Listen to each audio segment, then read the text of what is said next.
Alright, and we are live. Good evening po sa inyong lahat mga kaguro. And of course, welcome back to Gurong Pinoy. Hello, of course, sa lahat ng members ng Team Skinner, our Let Babies for September of this year. Of course, malapit na po yung start ng inyong online application, and that's going to last until August 24th. And of course, December 7th, that's already going to be the target release of your results. So again, if you'll be taking the LET in September of this year, magpa-member na po kayo sa Team Skinner. You can answer our online quiz. You can watch our full-length videos. Pwede pong ma-replay lahat ng ating full-length videos sa ating exclusive groups. Then of course, you can download all our files. So again, just send a message to our Facebook page. If you are watching us on Facebook right now, this is the same Facebook page where you should be sending your message. Now, we also have our full online majorship schedule. So you can see that on your screen right now. We have English, Math, Filipino, Gen Sci, Soc Sci, MAPE, Values Education, and of course, TLE, AF8. So again, if you want to join us, this is all full online. Wala pong pamasahe, pwede pong balik-balikan lahat ng ating videos. And of course, you can also download the files now used for the discussion by your majorship coaches. Just send a message to our Facebook page. No? Mag-send lamang po kayo ng mensahe sa ating Facebook page. If you are watching us on Facebook right now, that's the same Facebook page po kung saan po kayo magsisend ng inyong mensahe. Now, by Tuesday and also by Thursday next week, we will be having free drills. Libre po ito sa ating Facebook page and also sa ating YouTube channel that's starting June 13th. On Tuesdays, we will have Coach June for social science drills. And of course, on Thursdays, we are going to have Coach Gon for math, tricks, and techniques. Now, so again, join us. It's all for free on our Facebook page and also on our YouTube channel. This, of course, are all going to be for free no, sa mga magtitake po ng LET.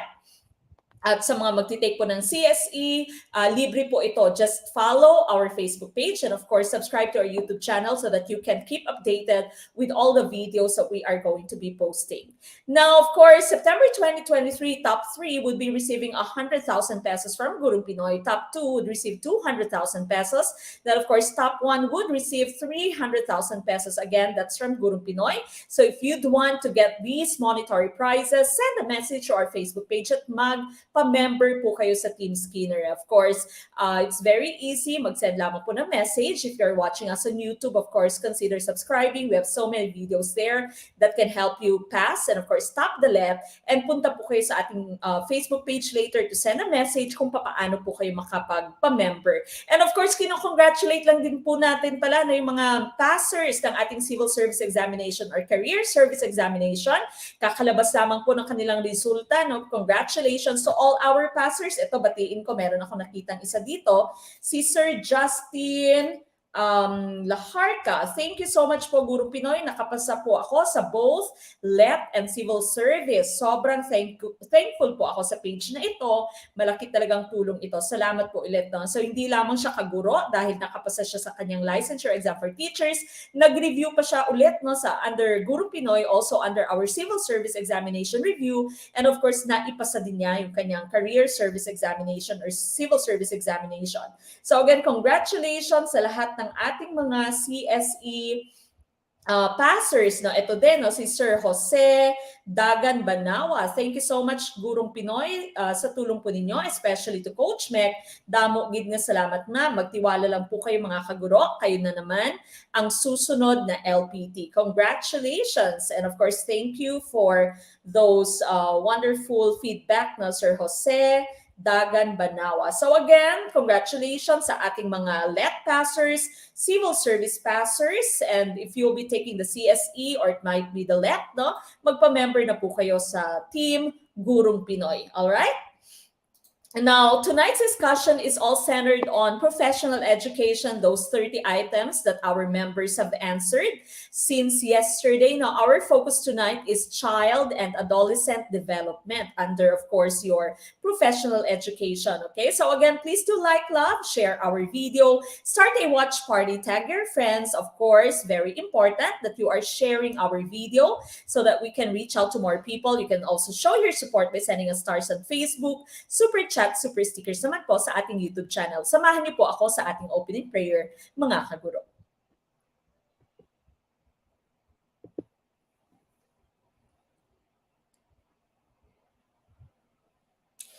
Dear Lord, I come to you to ask for your guidance and direction in this study session. I ask that the Holy Spirit fill me with strength, creativity, and understanding to get through my studies without difficulty or sin. Help me hold my focus and attention. Help me to retain all that I learned. Please make my mind sharp and keep distractions at bay. If any part of my studying is weak or lacking in some way, let it be revealed so that I may correct it. Thank you for this opportunity to learn. Amen.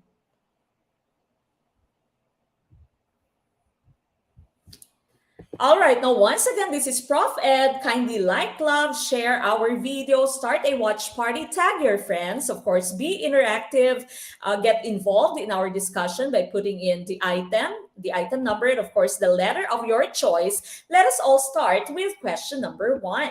Number one, in Piaget's theory of cognitive development, which of the following statements would illustrate Edward, who is 11 years old? Letter A, able to see relationships and to reason in the abstract. Letter B, unable to break down a whole into separate parts. Letter C, differentiates goals and goal-directed activities. Or letter D, experiments with methods to reach goals. Okay, what is our choice for question number one? 1A, sabi ni Ma'am or Sir Kim Espaliardo. 1A. Tumpak kaya ang letter A for number one? Okay, number one, letter A. Karamihang choice inyo, letter A. This, of course, is talking about Piaget's cognitive development theory. Okay, we have Edward who is 11 years old. So ayon kay Piaget, sa kanyang theory on cognitive development, ano kaya ang statement dito na nag-i-illustrate no, ng characteristic ni Edward who actually is 11 years old. So yun yung pinaka-hint niyo, no? Based on the age of Edward, according to Piaget, which statement is real or which statement is true? And of course, the right choice here would be letter A, no? Able to see relationships and to reason in the abstract. So meron na po siyang abstract reasoning na 11 years old. All right, let's take a look at our slide. Okay, so here you have the different cognitive development stages, no? You have the different ages here, the first column, then you have the different stages, you have the different characteristics, and the last column here is your milestone. Kumbaga, once the child has already reached this milestone, po pwede na po siyang mag-continue or mag-move sa next stage. Okay, so the first stage that we have here is sensory motor. From the term sensory motor, no, galing po ito sa dalawang words. That would be the senses and the motor, motor skills. And so here, the child is using his or her senses and also trying to develop his or her motor skills. And so ginagamit niya yung kanyang senses to also develop the motor skills. And so here, uses senses and motor skills. Their items or the different items are known by use. And of course, yung pinaka-milestone niya dito, which would tell us na pwede na siyang pumunta or pwede na siyang mag-continue sa next stage should be object permanence. Now, ano ba itong object permanence? When you say object permanence po, ito yung sitwasyon kung saan kahit na ilagay mo sa ilalim ng kumot yung toy ng bata, alam ng toy na nandyan pa rin yung bata. Alam ng toy na nandyan pa rin yung bata. Alam ng bata alam ng bata na nandyan pa rin yung toy. That would be object permanence, okay? So, alam na niya kahit natakpan ng kumot, kahit na wala sa paningin niya yung isang bagay, the bagay exists, no? That object exists. That would be object permanence. So, during this time, kapag ka nagbababay, usually meron na silang separation anxiety, no? Kasi alam na nila, kahit wala sa harap nila yung nanay, the nanay exists, no? So, medyo umiiyak na yung bata kapag ka nagbababay ka sa kanya at this stage. No? So that's your sensory motor. And that's the milestone. No? So that means papunta na siya sa pre-operational, which is the second stage. Okay? So tingnan natin yung pre-operational mo dito. Unang-una, some of the characteristics here. The first one will be symbolic thinking. When you say symbolic thinking, napaka-rich ng imagination ng bata. No? Very rich imagination. Marami siyang mga ginagawa. No? For example, when we were at this age, tayo ay nagpre-pretend na si Superman, si Spider-Man, Miss Universe, okay? May suot tayong kapa or may suot tayong kapa tsaka lumulundag, no? Tumatalon galing sa bintana dahil tayo ay superhero, no? So that's symbolic thinking. The imagination is very rich. Language is used, and of course, there's egocentrism. During the pre-operational stage, egocentrism is very prevalent. No? So kitang-kita yung egocentrism. Pag sinabi niyo pong egocentrism, selfish yung bata, akala ng bata kung ano yung iniisip niya, kung ano yung nakikita niya, yan din yung nakikita ng iba. No? Ito yung experiment na ginawa ni Piaget kung saan naglagay siya ng bata at one side or at one end of the table at nung doll at the other end of the table. No? Sa side ng bata, nakikita ng bata yung tatlong mountain, no? The three mountain theory by Piaget. No? Sa tatlong mountains, yung nakikita ng bata. Sa side naman ng doll, iisang mountain lamang yung nakikita niya, no, or vice versa. So sabi ni Piaget, i-draw mo kung ano yung nakikita nung doll, sabi niya sa bata. Pero yung dinrawing nung bata ay kung ano yung kanyang nakikita. Kasi yung isip ng bata, kung ano nakikita ko, yan din yung nakikita ng ibang tao sa paligid ko. Kung ano yung nararamdaman ko, nararamdaman din ng lahat ng tao sa paligid ko. No? That's egocentrism. Okay, so here again, imagination, the experience grows, and of course, the child decenters. Anong ibig sabihin ng child decenters? Kasi at this stage, no, sa pre-operational stage, meron tayong tinatawag na centration. Pag sinabi mong centration, nakatuon lamang ang focus ng bata sa iisang aspeto ng isang bagay. So kapag meron kang baso, dalawang baso, parehas yung laman nilang tubig, pero yung isang baso ay mas matangkad, yung isa naman ay mas punggok, no, or mas maliit na mas shorter na baso pero wider.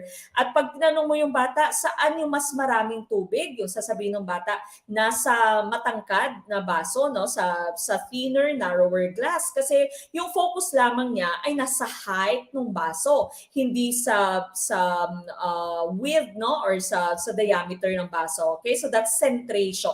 Nasa isang aspeto lamang ng bagay ang kanyang focus, no, until the child is able to decenter. Okay, so decentering is already a milestone. Nasa last na gilid natin siya. And so the child now is able to go to concrete operational. No? So here, there's already some part of logic that is applied, pero we have to consider the term concrete. That means, kailangan ng mga bata na may konkreto or may konkretong bagay na ginagamit, no, para makapag-apply sila ng logic. And so here, kung hindi po napapansin, 7 years old, mga young students natin, kapag ka nag-a-add, nagsasubtract, dapat merong object, no, na nakalagay, nakadrawing sa kanilang libro because they need concrete objects to do some logical applications and logical operations. Okay, so here you already have conservation. Ang conservation po ay opposite ng centration. No? Imbis na iisang aspeto lamang ng bagay yung kanilang focus, ngayon, alam na nila, nag-decenter na sila, di ba? And alam na nila, kahit ilipat mo ang tubig into a narrower and taller glass, so na-conserve yung amount or yung volume ng tubig. Ganun pa rin yung volume ng tubig, no? Or kung meron kang ball of clay at flatten mo siya, pwede mo pa rin siyang ibalik into that ball of clay, no? That's conservation. Meron ka ng seriation dito, so the child is able to form series, no? So from shortest to longest, for example, from smallest to biggest, no? Nakakapag-form na siya ng series. The child is able to classify, no? So the child is able to classify ano ba yung lahat ng mga circle dito ko ilalagay, lahat ng mga blue, no, according to color naman or according to shape, pwede din sila mag-classify, no? So those are some characteristics of the child during the concrete operational stage. Meron na din silang tinatawag na reversibility. Pag sinabi mo namang reversibility, alam na niya kung paano mag-subtract. No? Alam na niya na ang subtraction is the opposite of addition. Okay? And of course, the child would be able to go na to formal operational. Here, abstraction na. No? So, abstract na yung thinking ng bata kahit na wala ng pictures na nakakapag-add na siya, for example, and the child can already understand hypothetical ideas. No? So kahit na hypothetical questions na nasasagot na nila. No? So there's ethics, politics, social, moral issues, etc. Okay? So sana po klaro lahat ng parte no ng cognitive development theory ni Piaget. Okay? So again, that's sensory motor, pre-operational, concrete operational, formal operational. You can use the mnemonic SMART, people, cook, fish. Okay, smart people cook fish. And so the right choice there was letter A. We go to question number 2. Tessa gets jealous whenever she sees her father showing love and affection to her mother. Which of the following is she showing according to Freud? Letter A, complex. Letter B, phallic. Letter C, Electra complex. Or letter D, Oedipus complex. What is our choice? Ma'am Cheng Sasel, good eve po, Coach Mac. Thank you so much po. Unit earner po ako. One take lang po ang let with 80.40 rating from Team Brunner. Maraming salamat po talaga. Naging madali at magaan ang let journey ko. Cheng Sasel Peligro, LPT, God bless po, Gurong Pinoy, highly recommended. Maraming salamat and of course, congratulations Ma'am Cheng Sasel. All right, what is our choice for question number 2? Number 2. Ma'am Arlene Balahibo, Eucharistia. Hi Ma'am Meg, na-miss ko po voice nyo. Sa mga nag-avail ng review dito, panalong-panalo po kayo dahil nung nag-review ako, 3 months pa lang akong nanganak pero naging LPT last December 2022 at sumabak na sa ranking ngayon. Go lang mga ma'am and sir, nasa tamang review center kayo habang buhay kong i-treasure na naging bahagi ng journey ko ang Gurong Pinoy at si Ma'am Meg. Thank you so much po and of course congratulations Ma'am Arlene Eucharistia. All right, some more answers please. Ma'am Chang shall notice. Hello po Ma'am Meg, big help po ang mga review nyo. LPT na po ako dito sa Middle East. I watch your videos po, lumabas sa exam. Thank you so much. May God bless you, LPT 2023. Okay, congratulations po. Ma'am Igail Awoy, hi Mamek, an OFW here from Dubai and an SPLE passer 2023 from Team Brunner. Want to say thank you, Gurong Pinoy. It was really a big help for me with a rating of 82.40 and the unit earner. Thank you and God bless, dear future LPTs. Congratulations po. Okay, I see a lot of letter C. So question number 2, letter C. And of course, letter C ang ating pong tumpak na choice. Okay, so letter C is the right choice for question number 2. Okay, so here we are talking about the different parts of Freud's psychosexual development theory. So you have Tessa, at si Tessa po ay nagsiselos kapag naglalabing-labing si father at si mother. So ang question is, anong pinapakita ni Tessa according to Freud, to Lolo Sigmund Freud? And so this is Electra complex. Kapag yung anak na babae ay nagsiselos sa nanay, that would be Electra complex. Kapag yung anak na lalaki naman ay nagsiselos sa tatay, yan po yung tinatawag nating Oedipus complex. And both of these complexes would happen during the phallic stage, during the phallic stage of the psychosexual theory of Freud, okay? And so let's take a look at our slide. So ito po yung different stages of Freud's psychosexual theory. O, A, Fa, Lage. Okay, so OA palagi. You have oral, anal, phallic, latent or latent stage. Then of course, you have the genital stage. Ano namang nangyayari according to Freud? Sabi ni Lolo Freud, sa lahat ng stages na to, sa 5 stages na to, meron po tayong tinatawag na erogenous zone. Pag sinabi mong erogenous zone, ito yung parte ng katawan na nakakapagbigay ng satisfaction or ng gratification sa bata at that stage. Okay? So, during the first stage, oral stage, ang erogenous zone ng bata would be the mouth, no? So palaging subo yung bata, palaging nagda-thumbs up yung bata, palaging nilalagyan ng bata ng kung anik-anik yung kanyang mouth, no? Because that is the erogenous zone of the child during this stage. Now, the second stage is anal, no? And here, the erogenous zone would be the bowel and bladder control, no? So, pag-iihi, pagpupoops, no? Yan po yung erogenous zone. The anus actually is the erogenous zone during this stage, no? So 1 to 3 years po pwede ka na, or 2 to 3 years no, pwede na po tayong mag-start ng toilet training. 1.5 years old yung bata po pwede na tayong mag-start ng toilet training. Okay? Now, the next stage is phallic. Phallic came from the term phallus, which means are. Okay? So, during this stage, the erogenous zone would be the genitals. Now, so during this time, minsan nakikita nyo yung anak nyo na tinitingnan si Junjun, chine-check si Maymay kung andyan pa ba sila, or hinahawakan no, si Junjun or si Maymay. Hindi dahil manyakis yung bata, hindi dahil nagmana yung bata sa tatay or sa nanay or whatever, no, joke lang po. Kundi para kay Freud, this is just natural because these parts of the body are the erogenous zones, no, according to Freud at this stage. So that's the phallic stage.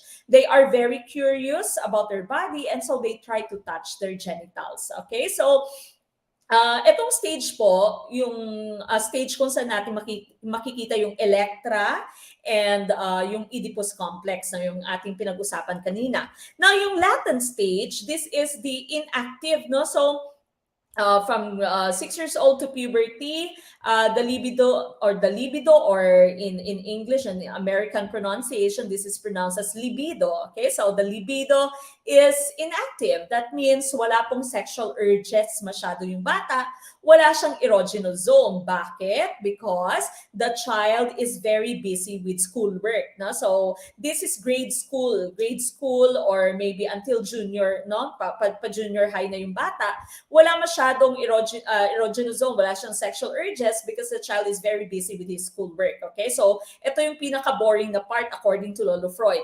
And then comes the last stage, which is the genital stage. No? Sa genital stage po, sometimes this is called sexual reawakening ng bata kasi parang katulad siya ng phallic stage that the sexual urges are very high, but the difference between the phallic stage and the genital stage is that sa phallic stage ay solo yung bata, pero sa genital stage meron na siyang kapartner. Okay, so puberty to death, there's maturing sexual interest. No, meron na siyang partner, so the child is exploring his or her sexuality with a partner. No? So yan yung sinasabi ng genital stage mo dito. Alright? So these are the different stages of your psychosexual theory by Lolo Sigmund Freud. Okay? So again, ang answer natin doon was Electra complex. We go to number 3. Ms. Reyes uses images and language to represent and understand her various lessons to preschool learners. What stage in the cognitive theory of development explains this? Letter A, sensory motor. Letter B, pre-operational. Letter C, concrete operation. Or letter D, formal operation. What is our choice? Okay, sabi ng commenter natin dito, Arabic yata, yung name ni ma'am or ni sir. Nood-nood lang ako nito dati, sagot ng pabiro. In-enjoy yung proseso. Ngayon, LPT na. Maraming salamat, Ma'am Meg. Legit yung comprehension sa Prof. Ed. God bless. Thank you po. And of course, congratulations. Okay, what is our choice for the next item? Sabi ni Ma'am Cheng Sassel, sa lahat ng nandito, hindi kayo magsisisi. You can reply all you want. Lahat ng discussions, naging habit ko mag-movie marathon with Gurong Pinoy. Totoo nga na sa Prof. Ed, maririnig mo voice ni Ma'am Meg. Proven and tested po. Okay, what is our choice for question number 3? All right, number 3, I see a lot of letter B's for question number 3. And of course, that is right. No, yung hint nyo po dito is preschool. Okay, so preschool learners, pre-operational stage. You remember the 4 different stages kanina, cognitive development theory natin. Smart people cook fish, sensory motor during infancy. Then, of course, you have pre-operation, okay, pre-operational stage, concrete operation, and formal operation. So kapag ka nakita niyo po yung term na preschool, ito po ay pre-operational. Okay? So pre-operational po yan. All right, we go to number 4. Christian develops an integral and coherent sense of self. He seeks answers to the question, who am I? Which of the following is Christian likely to develop? Letter A, initiative. Letter B, identity versus role confusion. Okay, medyo nawala yata tayo. Basahin ko lang po ulit.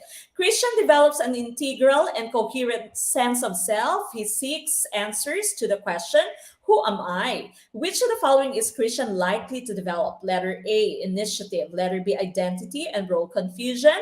Letter C, intimacy. Letter D, autonomy. What is our choice? Okay, so nag-ask siya, no? Sisik siya ng answer about questions like, who am I? Okay, and of course, the right choice here would be identity, no? He is trying to answer his identity, no? Trying to find out what his identity is. So, who am I? So, letter B, identity is what we are looking for, no? This, of course, is under Erik Erikson's psychosocial theory naman. No? Psychosocial theory by Erik Erikson. No? So here, you have the 8 different stages of the psychosocial development theory by Erik Erikson. Okay, so unang-una, you have infancy. During infancy, you have trust versus mistrust. Then early childhood, meron kang autonomy versus shame and doubt. Preschool, you have initiative versus guilt. Then school age, industry versus inferiority. Ito po yung counterpart kanina nung kay Freud na latent stage, no? Yung walang sexual urge yung bata. It was during the school age. Okay, school age ng bata, wala siyang sexual urges masyado, no? Ito po yung counterpart ng kay Freud kanina na latent stage. Adolescence, you have your identity versus role confusion. So ito na yung stage ni Christian. Then you have young adulthood, intimacy versus isolation. Middle adulthood, generativity, dapat to, hindi po generosity, generativity versus stagnation. Then of course you have ego, integrity versus despair. No? Meron po akong isang video sa ating pong YouTube channel. Balikan niyo po yung ating YouTube channel, mag-movie marathon. At least 3 videos every day. No? Meron po akong video doon kung saan tinuturuan ko po kayo ng mnemonics kung paano nyo po ma-memorize lahat ng 8 stages na to. No? So balikan nyo po yung video natin na yon. Okay, so infancy, trust versus mistrust, very important na yung mga tao sa paligid ng bata ay trustworthy or yung bata ay nabibigyan ng pansin, no? Kapag ka may kailangan yung bata, umiiyak, basa po yung diaper, gutom yung bata, dapat pinapadede na yung bata, no? Otherwise, mawawala ng trust yung bata sa paligid, no? Magkakaroon siya ng trust issue. Kahit na walang ginagawa yung jowa, feeling niya merong ginagawa, no? Aray, baka ikaw yan, ha? So baka merong mali, no, sa pagpapalaki sa iyo dito po sa stage na to na trust versus mistrust. Now the next stage is autonomy versus shame and doubt, no? So autonomy versus shame and doubt, early childhood, very important that you are giving some freedom to the child, no? Sometimes the child would say, I just want to use this shirt. Meron siyang favorite shirt, no? Sometimes, gaya ng anak ko, meron siyang favorite color, no? Gusto niya lagi purple, for example, no? So, during that stage, hayaan mo lang yung bata, no? Bigyan mo siya ng kokonting autonomy or kokonting freedom, okay? Next one is preschool stage, initiative versus guilt, okay? So, initiative versus guilt, parang continuation po siya ng autonomy versus shame and doubt, no? So, kapag may ginagawa yung bata during the preschool age, no? Hayaan nyo yung batang magkamali, hayaan nyo siyang matuto sa kanyang pagkakamali. Huwag pong kayo yung gumagawa ng kailangan gawin ng bata, no? Ganon din sa school age, no? Kapag may project, may homework yung bata, mag-guide lamang po kayo. Huwag kayong gumawa ng module, no?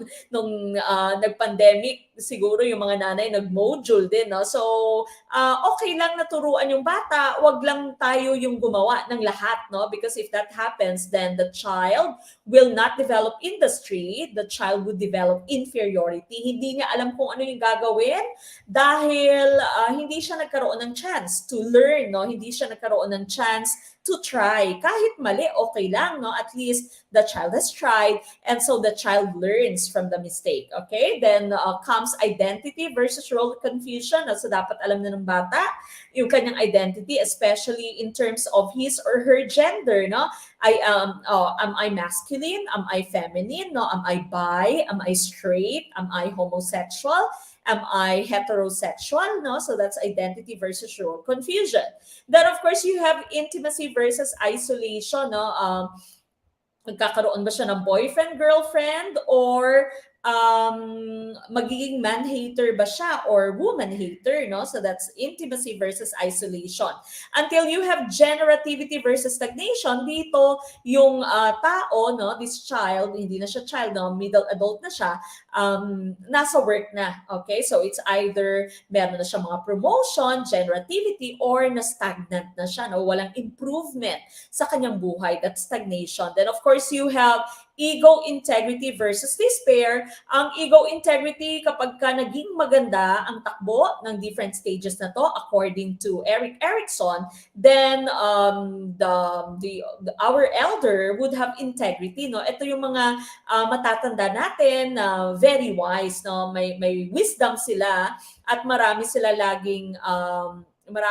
palaging advice, no? Magagandang advice sa mga mas nakakabata. Kapag ka-despair naman, these are our older people who have a lot of regrets. Maaring meron siyang mga hindi nagawa, meron siyang girlfriend na hindi napakasalan, no? Meron siyang dream na hindi na-pursue, and so now he feels despair, no? And he or she has a lot of regrets in his or her life. Okay? So it's very important din, napaka-importante din ng different stages ng psychosocial development according to Erik Erikson. Okay? Sana po klaro.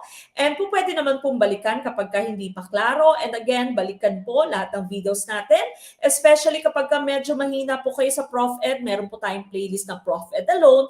Meron din po tayong playlist na Gen Ed alone. Balikan po lahat ng ating videos. Okay, we go.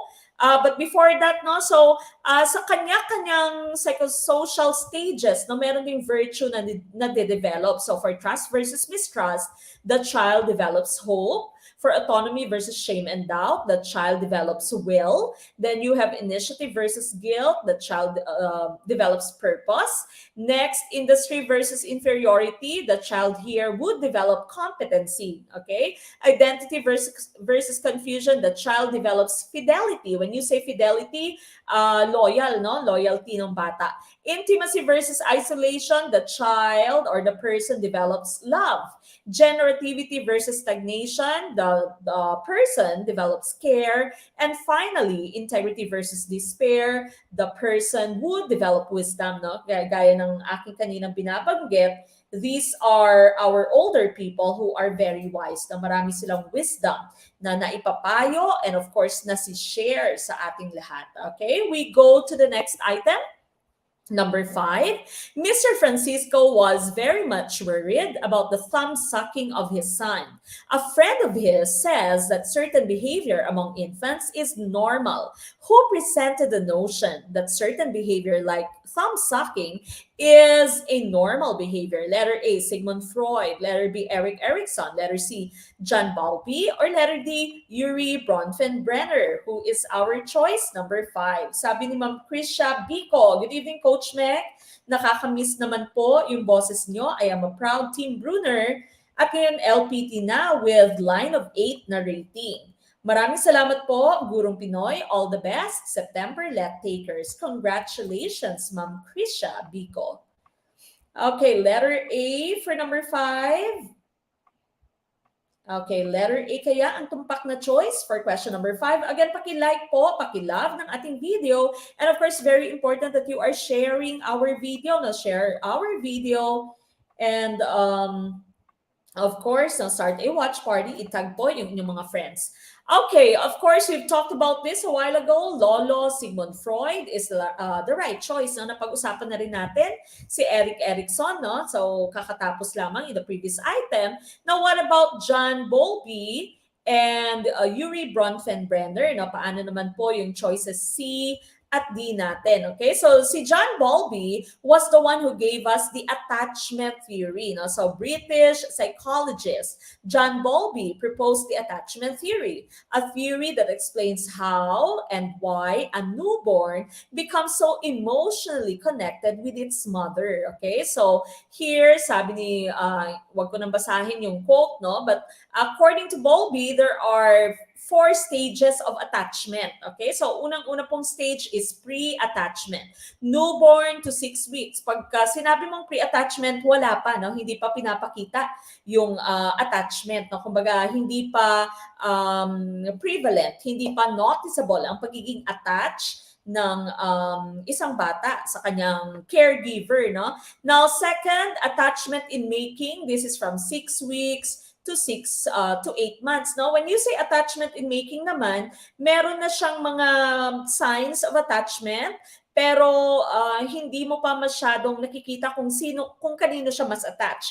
Is it to the father? Is it to the mother? Is it to the yaya? Okay? Now, number 3, clear-cut attachment. Ito na yung pinaka-klaro na attachment. No? So, from 6 to 8 months to 18 to 24 months, here, alam na ng bata kung kanino siya gusto magpakarga, no? So sometimes even my child is showing this, no? Kasi yung child ko, of course, mayaya, yung baby ko, no? So he just turned 1 last month lang, no? May 24th, he turned 1. And sometimes kapag kakarga siya ng yaya, ayaw niyang pumunta sa akin, no? Kasi mas malaki yung attachment niya sa yaya kaysa sa akin, no? Of course, meron pa rin naman attachment sa akin as a mother, pero primary caregiver niya is the yaya, no? So, clear-cut attachment, okay? Now, the last stage here is formation of reciprocal relationships. Now, reciprocal, that means give and take. Kapag ka nakikita na ng bata na you are good to him, you give him what he needs, you care for him, you are kind to him, then the child would also reciprocate. No? Now here sa attachment theory ni John Bowlby, pinapakita na ang role ng mga caregivers like us or the adults inside the house, no, it's very very important, no? So hindi po pwedeng hinahayaan na lang kung sino-sino yung nagbabantay sa bata. Napakahirap, napakalaki ng role at napaka-crucial ng role ng ating mga yayas. So dapat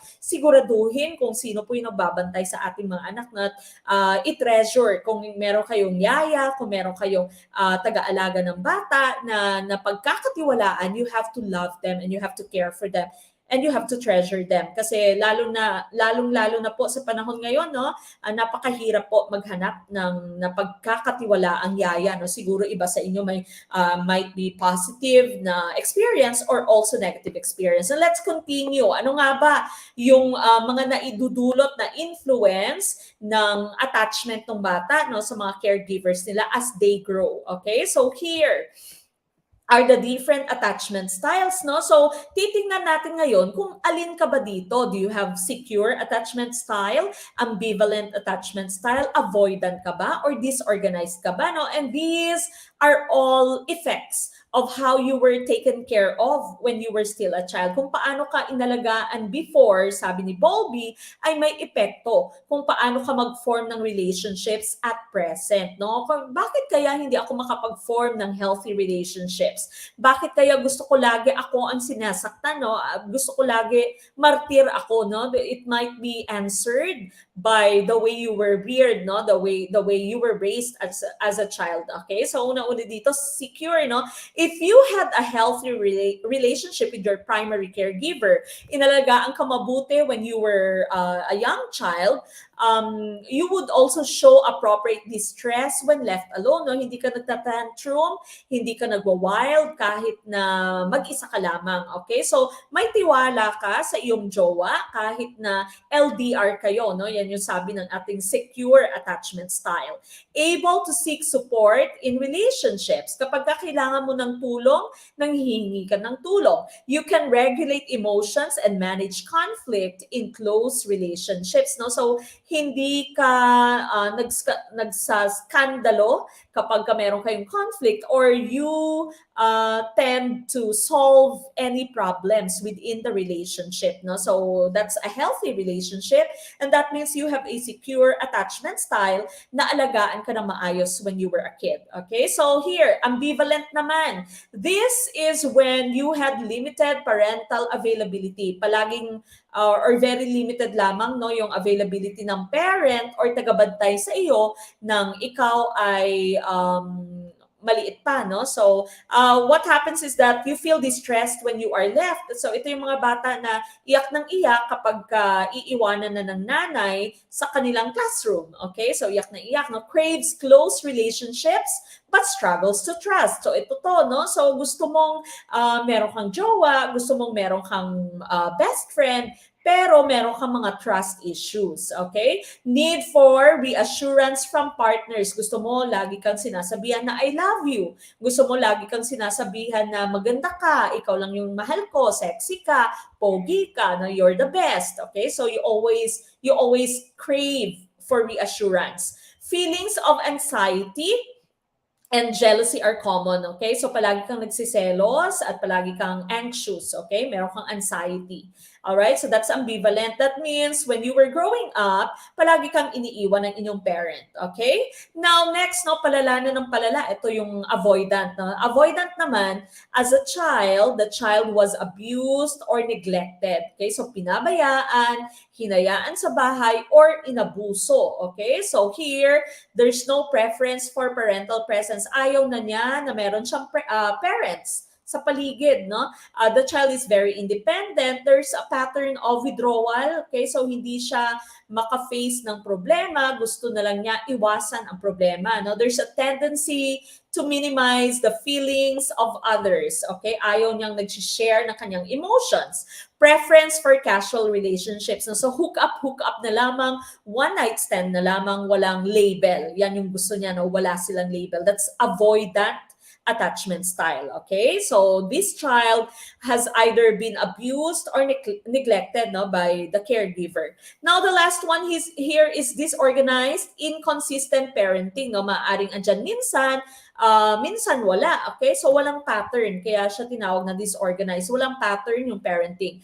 Intimate relationships feel confusing, no? Hindi niya alam, confused siya kung anong meron sa isang relasyon, no? Feelings of unworthiness. Ito yung mga klase ng tao na mababa yung self-esteem, okay? Tendency towards aggressive and antisocial behaviors. Ito yung mga nanggugulo sa party, no?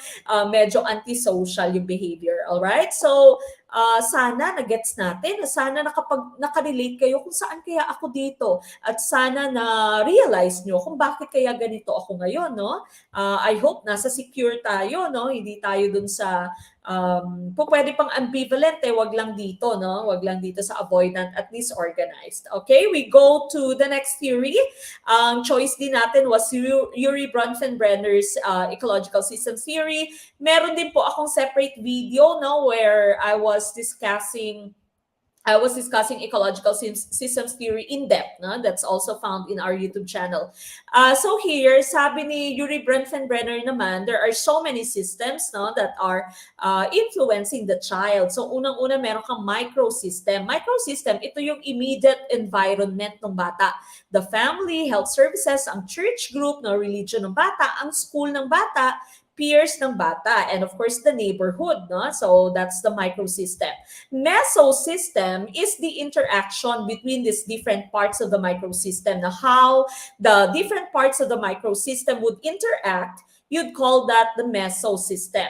Next comes the exosystem. No, exosystem, hindi siya direktang parte ng life ng bata pero nakaka-influence pa rin siya sa bata. No? For example, friends of family, the mass media, social welfare services, sometimes the work, no, occupation ng parents, that would be part of your exosystem.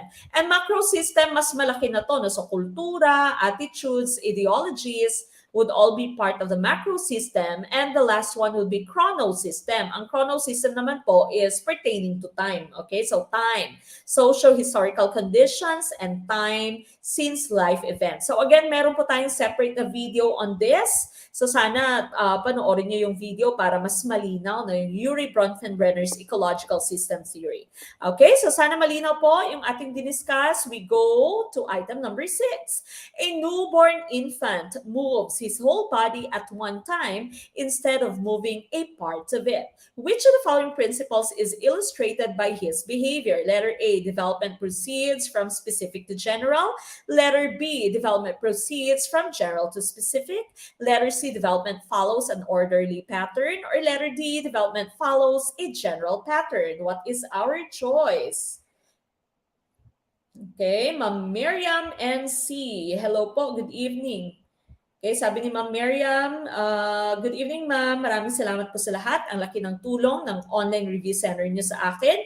Lalo na sa Prof Ed, nagamit ko lahat ng tips at nakakamiss po ang boses niyo. Isa na po akong ganap na LPT dahil sa inyo. Proud Team Brunner Section B. Congratulations, Ma'am Miriam. Okay, kapag mahina po yung internet, balikan na lamang po. Sir Mark Zuniga, good evening, Ma'am Meg. Miss ko na po boses nyo.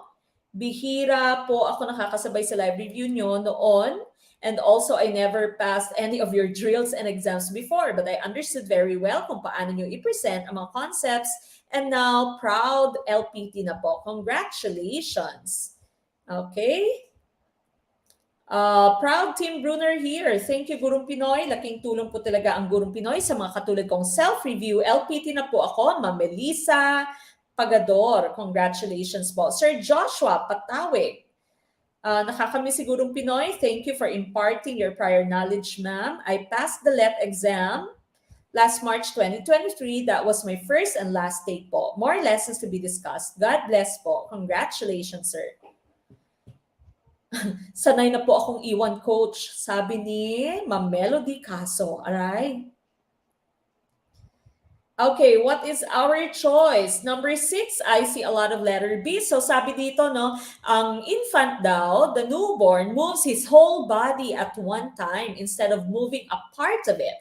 So according to our question, of course, the right choice here is development proceeds from general to specific. No, so general muna, the entire body, going to the specific, no, until the specific parts. Okay, so that is our choice for number 6. No, so discuss ko lang din, no? So these are the two directions naman sa developmental theory, no? So unang-una, cephalocaudal law.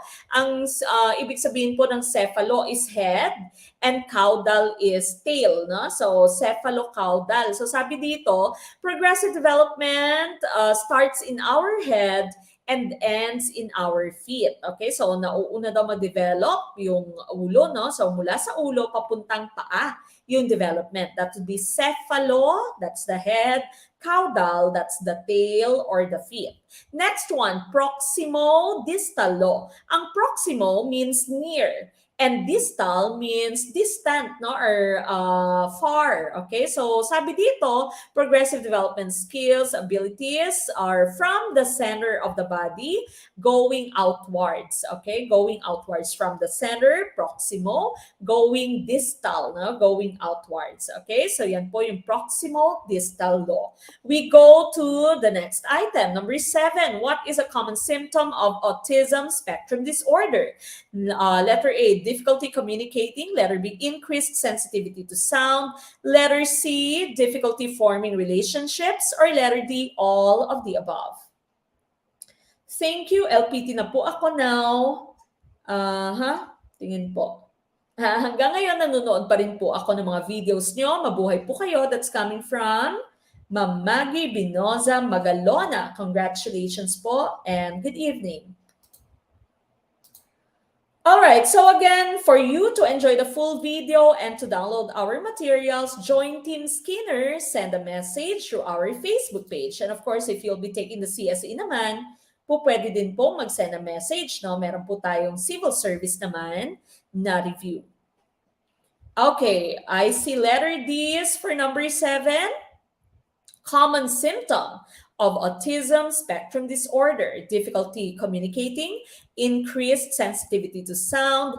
Letter C, difficulty forming relationships, or letter D, all of the above. The right choice here, of course, would be all of the above. Ayan, auto-lock daw. So all of the above, okay? So letter D is the right choice. All right, so here are some of the signs of autism. No? Issues with communication. Ito kanina yung ating choice A, no? The child does not respond to his or her name. Prefers to be alone. Okay, so ayaw nyo makipaglaro sa iba. Trouble interpreting what others feel. No? So forming relationships. Yan yung ating kaninang choice C. No? And then you have repetitive movements or speech patterns. Paulit-ulit yung kanilang movement. No?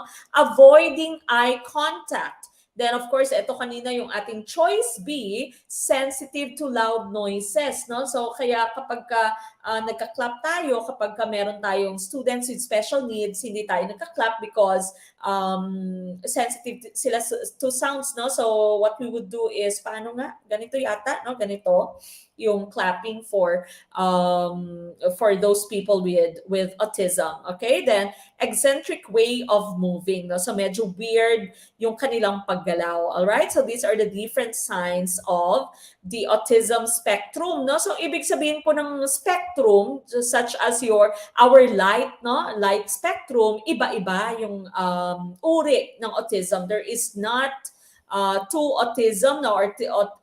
Or people with autism na magkatulad yung symptoms, no? So iba-iba yung kaso ng autism. All right? So we have to be, of course, open to them, and we have to be patient, no? And we have to be tolerant to especially our students with special needs, no? Especially kapag SPED ka, no? SPED major ka. Hello po sa ating mga B-SPED graduates. All right? We go to number 8.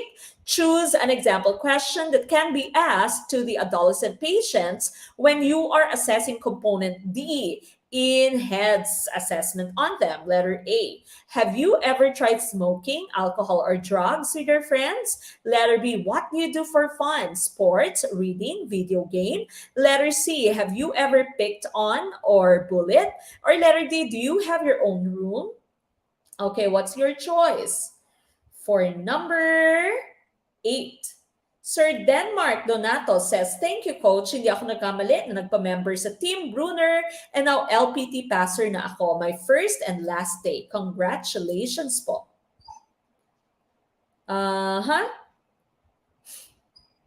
Maraming salamat, Sir Norwin Zerudo, for the super chat. No? Hello po, Sir Norwin. Kumusta po sa ating mga LPTs, no? Okay, what is our choice for question number 8? All right, number 8. Medyo karambola. Iba-iba yung inyong sagot, no? Maaring medyo hindi common, no, yung question. Okay, so again, enjoy the full video and download our materials by becoming a member of Team Skinner. Just send a message through our Facebook page. Okay, choose an example question that can be asked to the adolescent patients when you're assessing component D in heads assessment on them. Okay, the right choice here is letter A. Okay, so sabi ng letter A mo, have you ever tried smoking, alcohol, or drugs with your friends? No, bakit letter A? Let's take a look at our next slide. So these are the different components of our heads assessment. At ito po ay ginagamit, no, as a psychosocial review of systems for adolescent patients, no? So yung mga medyo problematic na mga adolescent patients natin, no? So H there stands for home. Who lives at home? What are the relationships like? Are your parents divorced, no? The first E is for education. The second E is for eating. Okay, so the next would be letter A. That's for your activities. Then you have letter D. Kaya kanina yung choice natin was letter A, no? May mention of drugs. Okay, so D for drugs. Kaya yan yung ating hinahanap kanina. Okay, then you have S, sexuality. Letter S, suicide. And letter S, the last one, is for safety. Okay, so again, if you are a member of Team Skinner, you can easily download our file later. And of course, nababalikan po lahat ng ating full-length video. Okay, so send a message through our Facebook page. All right, next one, number 9. This type of play happens when children do not interact with each other. Letter A, constructive. Letter B, cooperative. Letter C, perpendicular. Or letter D, parallel. Okay, what is our choice for number 9?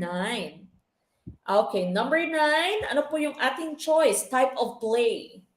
Okay, I see a lot of letter D's for question number 9. All right, and so the correct choice here, of course, would be letter D. Though that's parallel. We've already discussed this before. Okay, so here are the different types of play among children. Okay, so unang-una is unoccupied, no? Unoccupied, walang pake. So hindi talaga siya nagpe-play, no? So nagmumuni-muni lamang yung bata sa unoccupied na type of play. Okay, next one is solitary from the term itself, solo. Okay, so wala siyang kasama, hindi siya nagko-cooperate with another child, no, another kid. Onlooker, taga-masid lamang, no? So observe lamang dito yung bata kapag onlooker, no? Ito yung ating hinahanap, parallel play. This happens when children do not interact with each other. Magkatabi sila, but they are not interacting with each other. Usually preschool, no? Ito yung nangyayari, okay? So that's parallel. They are in proximity, magkatabi, pero hindi naglalaro, okay, na together, okay? So that's parallel play. Associative, they might be sharing some toy, pero walang cooperation, okay? Walang cooperation sa type of play na associative. And last one, of course, would be cooperative. Dito meron ng cooperation, no? So hindi matatapos yung isang bata kapag hindi magpa-participate yung iba pang bata. Okay? So that would be cooperative naman. Yung hinahanap natin is parallel. Parallel. Wala pong constructive at perpendicular dito. All right, we go to number 10. Angela focuses her attention on the schoolwork and vigorous play that consume most of her physical energy. Which stage of psychosexual theory illustrates her behavior? Letter A, oral. Letter B, anal. Letter C, phallic. Or letter D, latency. What is our choice for number 10? Na-discuss ko din to kanina, no? So kung nakinig kayo, alam nyo kung ano yung ating magiging sagot for this item. Okay, so sabi dito, nakafocus si Angela sa schoolwork and vigorous play. So nakukonsume, nauubos lahat ng kanyang physical energy. Okay, so anong stage ito ng psychosexual theory? According to Freud, the correct choice here, of course, would be letter D, no? So latency. Wala siyang masyadong sexual urges because the child is very busy sa kanyang schoolwork. All right, we go to number 11. Which state of the psychosexual theory do young boys experience rivalry with their father for their mother's attention and affection? Letter A, oral. Letter B, anal. Letter C, phallic. Or letter D, latency. Okay, state of the psychosexual theory where young boys experience rivalry with their father for their mother's attention and affection. Oral, anal, phallic, or latency. Okay, I see a lot of letter C's sa ating number 11. Tama kaya ang letter C for number 11? Okay, tumpa kaya ang letter D sa number 11? Okay, is it oral, anal, phallic?